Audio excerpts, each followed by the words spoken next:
യേശുവിൻ്റെ കൂട്ടായ്മയിലെ എല്ലാ സ്നേഹം നിറഞ്ഞ പ്രിയ സഹോദരി സഹോദരങ്ങൾക്കും യേശുക്രിസ്തുവിൻ്റെ സമാധാനം നേരുന്നു.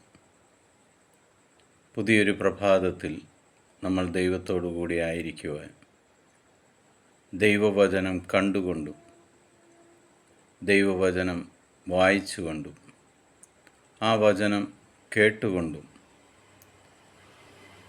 പുതിയൊരു ദിവസം തുടക്കുവാൻ ദൈവം നമുക്ക് അവസരം തന്നതിന് നന്ദി പറയാം.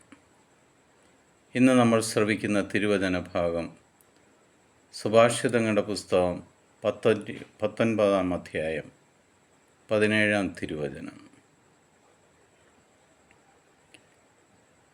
ദരിദ്രരോട് ദയ കാണിക്കുന്നവൻ കർത്താവിനാണ് കടം കൊടുക്കുന്നത്, അവിടുന്ന് ആ കടം വീട്ടും. ദൈവം നിന്റെ കടക്കാരനാകുവാൻ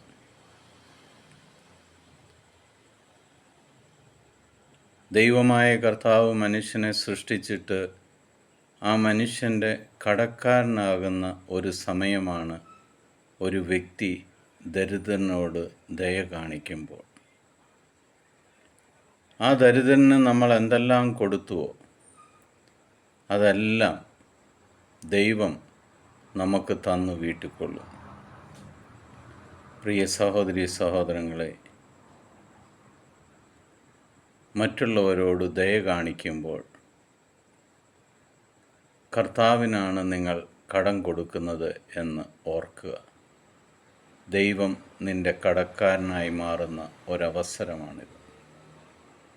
പിതാവായ ദൈവത്തിൻ്റെയും പുത്രനായ യേശുക്രിസ്തുവിൻ്റെയും പരിശുദ്ധാത്മാവിൻ്റെ കൃപയും അനുഗ്രഹവും സമാധാനവും നിങ്ങൾക്ക് ഞാൻ നേരുന്നു.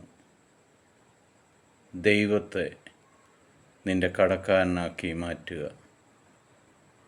അത് നിനക്ക് അനുഗ്രഹത്തിൻ്റെ ഒരു വാതിൽ തുറന്നു തരും. ഈശോ മിശിഹായ്ക്ക് സ്തുതിയായിരിക്കട്ടെ.